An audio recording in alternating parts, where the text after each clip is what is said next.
అస్సలం గైస్, రంజాన్ సిరీస్లో డేట్ అంటే ఈరోజు సండే అన్నమాట. సండే వరకు వెళ్ళాల్సిన అవసరం కూడా లేదు. ఏంది బ్రో సండేది ఇప్పుడు వస్తాను అనుకున్నావు? కొంచెం క్లిప్స్ తీసి అదే నేనైతే వీడియోస్ అయితే పెట్టుకున్నా. ఎడిట్ చేయడానికి టైం అయితే లేదు, కొంచెం బిజీగా ఉన్నా. సారీ బ్రో అందరికీ. ఇంకా ఫటాఫట్ సైర్ ఇచ్చేసుకుని నేనైతే నీళ్ళు తాగేసినాక మనోడైతే ఫోన్ చేసినాడు. రమా కొంచెం హాస్పిటల్ దగ్గర రా అని బండి ఇచ్చేసినాడు. బుల్లెట్ ఏకంగా ఇచ్చేసి కొంచెం వర్క్ ఉంది, ఇది చేయాలరా అన్నాడు. నాకైతే బుల్లెట్ ఎలా ఉందో కామెంట్ చేయండి, సూట్ అయిందా లేదా నాకైతే బుల్లెట్. ఇంకా మనోడు చెప్పిన పని ఇక్కడే అనమాట. మనోడు అయితే ఇక్కడ టెంట్ వేస్తున్నాడంట. టెంట్కి మనం కొలతలు చెప్పాలని పిలిపించినాడు. కొలతలన్నీ తీసుకున్నాక ఇక్కడ సపోటా పండ్లు అన్నీ ఉన్నాయి, చెట్లు చూడడానికి చాలా అంటే చాలా చెట్లు ఉన్నాయి, పండ్లు కూడా చాలా ఉన్నాయి. ఎంజాయ్ అమ్మ. ఇంకా ఫైనల్లీ వాడు చెప్పిన వరకు కొలతలన్నీ చెప్పేసినాక ఇంకా బుల్లెట్ వేసుకుని నేనైతే వెళ్ళిపోయినా.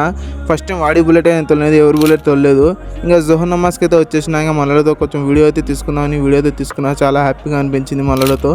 ఇంకా జోహర్ నమాజ్ చదువుకొని ఆదివారం కదా జోహర్ నమాజ్ చదువుకొని బాగా పనుకుందామంటే మనోళ్ళు లేపి మరి క్యారమ్ బోర్డ్ అయితే ఆడిపిస్తున్నారు నాతో. నాకైతే జీరో నాలెడ్జ్ క్యారమ్ బోర్డ్లో, నాకైతే ఇంట్రెస్ట్ లేదు. మా నాన్నకైతే చెప్పేసిన ఆడనని. మా అన్న అయితే వచ్చేసి ఆడుతున్నాడు క్యారమ్ బోర్డు. ఇంకా ఫైనల్ ఇలా పనుకుందాం అన్న లోపలే నాకైతే కాల్ వచ్చింది ఫ్లిప్కార్ట్ నుంచి రిటర్న్ చేయడానికి. ఫైనల్ ఈ మైక్ అయితే తీసుకుని రిటర్న్ అయితే చేస్తున్నా. ఆ మైక్ ఎందుకు తీసుకున్నా, మళ్ళీ రిటర్న్ ఎందుకు తీసుకున్నాను నేను మీకైతే నెక్స్ట్ బ్లాగ్లో అయితే చెప్తాను. ఇంకా ఇఫ్తారీకి టైం అయితే కరీంగా నేనైతే మాజా అయితే తెచ్చుకున్నాను ఈరోజు. అల్హమ్దుల్లా రోజా కూడా అయిపోయింది. ఇంకా నా వీడియోస్ నచ్చితే లైక్ అండ్ షేర్ చేయండి. నా కంటెంట్ నచ్చితే మీరైతే కామెంట్ కూడా చేయండి. చాలా కష్టపడి వీడియోస్ అయితే ఇస్తున్నా, ఫాలో అయితే చేసుకోండి.